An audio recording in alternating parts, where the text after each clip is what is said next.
بسم اللہ الرحمن الرحیم الحمد للہ رب العالمین والصلاة والسلام علی سید المرسلین نبینا محمد وعلی آلہ وصحبہ اجمعین اما بعد۔ ناظرین، مورخہ 9 اکتوبر 2020 حرم مکی کے خطبہ جمعہ کا خلاصہ پیش خدمت ہے۔ خطیب ہیں شیخ سعود بن ابراہیم الشریم حفظہ اللہ، اور عنوان ہے حقیقی مسلمان دوسروں کو تکلیف نہیں پہنچاتا۔ خطبے کی ابتدا میں خطیب محترم نے فرمایا، اعلیٰ اخلاق حقیقی مسلمان کی صفات میں سے ہے۔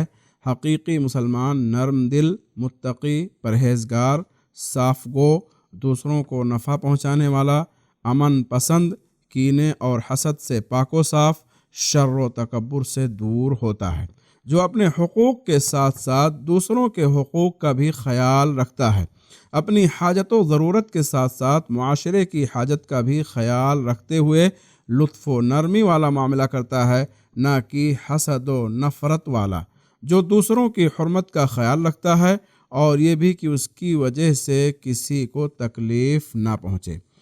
اور مسلمان کا اپنے مسلمان بھائی پر یہ حق ہے کہ وہ اس کے لیے امن و سلامتی کا باعث بنے، امت کی وحدت کے لیے کارآمد حیثیت سے کام کرے۔ امت کی وحدت ایک جسم کی مثال کی طرح ہے، جب جسم میں کسی ایک عضو میں بھی درد ہو تو سارا جسم اس درد کو محسوس کرتا ہے۔ مسلمان اس بات کا ادراک رکھتا ہے کہ آپسی محبت و الفت رکھنے والے معاشرے میں مشکلات و مصائب اس وقت تک نقب نہیں لگا سکتے جب تک معاشرے کا ہر فرد اپنی زبان و ہاتھ سے دوسروں کو تکلیف پہنچانے سے باز رہے، کیونکہ دوسروں کو ایذا پہنچانا معاشرے کی تباہی کا باعث ہے، جیسے کسی کشتی میں نقب لگانے سے اس کی تباہی یقینی ہو جاتی ہے۔ شیخ محترم نے ان اقوال و اعمال اور امور کا ذکر کرتے ہوئے جن سے دوسروں کو ضرر لاحق ہوتا ہے فرمایا، ہر عمل یا قول جس سے دوسروں کو ضرر پہنچانا مقصود ہو، وہ ضرر حسی ہو یا معنوی، اور اذیت کا لفظ مذمت ہی پر محمول ہوتا ہے، اس میں کسی بھی شکل میں کوئی اچھائی نہیں پائی جاتی، کیونکہ قرآن و سنت میں اس کا ذکر مذمت ہی کے طور پر آیا ہے۔ اسی طرح سلف صالحین اور عقل و شعور رکھنے والوں کے نزدیک بھی یہ مذموم ہی ہے۔ پاک صاف طبیعت اور فطرت سلیمہ والے اس لفظ سے ہی نفرت کرتے ہیں۔ اس سے اندازہ لگایا جا سکتا ہے کہ اس کے برے اثرات سے ان کی نفرت کا کیا عالم ہوگا۔ صاف ستھری طبیعت والوں کے دل اذیت کی طرف میلان کو ناپسند کرتے ہیں، کیونکہ یہ بچھو کے اوصاف میں سے ہے۔ اللہ ہمیں اور آپ سب کو اس بری خصلت سے بچائے۔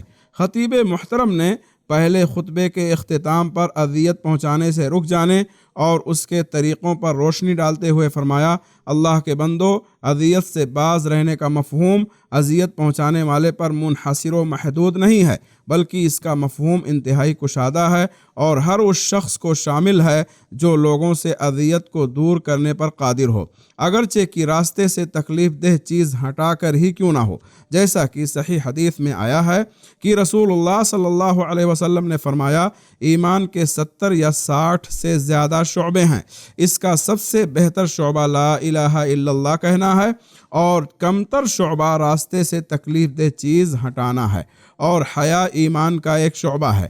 بعض اہل علم نے یہ صراحت کی ہے کہ جب راستے سے تکلیف دہ چیز کو ہٹانے کی یہ فضیلت ہے تو دلی تکلیف و اذیت کا سبب بننے والی چیزوں کو زائل کرنا یقیناً زیادہ فضیلت کا باعث ہوگا۔ اور جیسا کہ زبان اور ہاتھ پیر کے ذریعے اذیت پہنچائی جاتی ہے، اسی طرح کبھی کوئی بات کہنے یا کوئی کام کرنے سے رک جانا بھی کسی کی اذیت کا سبب بن سکتا ہے، جبکہ اس بات کے کہنے یا اس کام کو کرنے میں کسی کے حق کا اثبات یا باطل کی تردید ہو۔ دلیل صحیح بخاری کی وہ روایت ہے جس میں اللہ کے رسول صلی اللہ علیہ وسلم نے فرمایا ہے، ہر حالت میں اپنے بھائی کی مدد کرو، وہ ظالم ہو یا مظلوم۔ ایک آدمی نے عرض کیا، اے اللہ کے رسول صلی اللہ علیہ وسلم، جب وہ مظلوم ہو تو اس کی مدد کی بات سمجھ میں آتی ہے، لیکن جب وہ ظالم ہو اس وقت اس کی کیسے مدد کی جائے؟ جواب میں آپ صلی اللہ علیہ وسلم نے فرمایا، اسے ظلم سے روک دینا اس کی مدد ہے۔ دوسرے خطبے میں شیخ شریم حفظہ اللہ نے دوسروں سے شر کو روک لینے کی فضیلت بیان کرتے ہوئے فرمایا کہ دوسروں کو اذیت پہنچانے سے رک جانا عظیم صدقہ ہے جو مسلمان کے لیے بڑا نفع بخش اور اس کے درجات کی بلندی کا سبب ہے۔ یہ ایسا صدقہ ہے جس میں نہ مال خرچ کرنے کی ضرورت ہے نہ جسمانی محنت و مشقت۔ یہ ایسا صدقہ ہے جس میں کمزور و طاقتور اور مالدار و فقیر سب برابر ہیں۔ صحیح بخاری اور صحیح مسلم میں ابو ذر غفاری رضی اللہ تعالی عنہ سے مروی ہے، کہتے ہیں کہ میں نے عرض کیا، اے اللہ کے رسول صلی اللہ علیہ وسلم، سب سے بہتر عمل کون سا ہے؟ تو آپ صلی اللہ علیہ وسلم نے فرمایا، اللہ پر ایمان رکھنا اور اس کے راستے میں جہاد کرنا۔ میں نے کہا، کون سی گردن آزاد کرنا بہتر ہے؟ آپ صلی اللہ علیہ وسلم نے فرمایا، جو اس کے مالکوں کے نزدیک بڑی مرغوب اور قیمتی ہو۔ میں نے کہا، اگر میں ایسا نہ کر پاؤں؟ تو آپ صلی اللہ علیہ وسلم نے فرمایا، کسی راہ گیر کی مدد کرو یا کسی اناڑی کا کام خود کر دو۔ میں نے پوچھا، اللہ کے رسول صلی اللہ علیہ وسلم، اگر میں ایسا بھی نہ کر سکوں؟ تو آپ صلی اللہ علیہ وسلم نے فرمایا، لوگوں سے اپنا شر روک لو اور یہ تمہاری طرف سے خود تمہارے لیے صدقہ ہے۔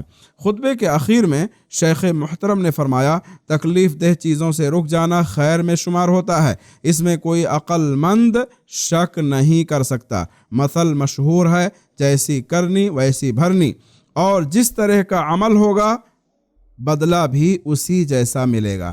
جو کسی مسلمان کو اذیت پہنچائے گا اسے دیر سویر اس جیسی اذیت پہنچ کر رہے گی۔